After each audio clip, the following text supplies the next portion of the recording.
Hey everybody, Mike over here at ToyTec. Going to install some WHS-007Ks today from Spidertrax on this 2016 4Runner. So I'm going to take a little bit of denatured alcohol here, and I'm going to rub down the back of the hub and the studs to ensure proper adhesion of the Loctite.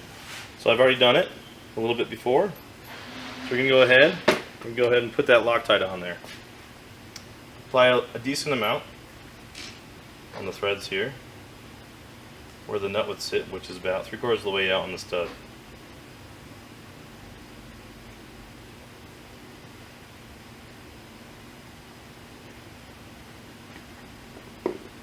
Now take your wheel spacer, put it on there.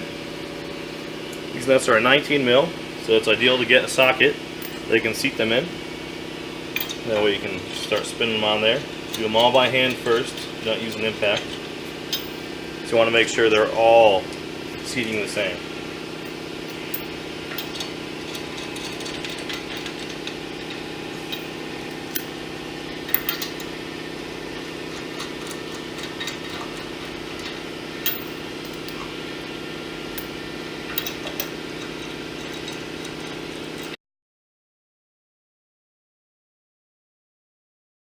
Now that we have all the nuts properly seated, we're going to go ahead and torque it to factory spec, or to Spidertrax specification, which is 75 foot-pounds.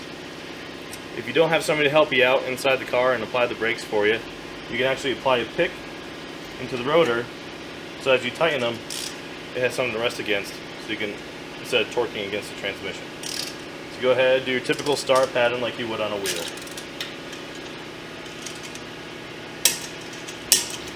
Alright, now that we've torqued them all down to 75 foot-pounds, you can then put on your factory wheel or aftermarket wheel that is hub-centric.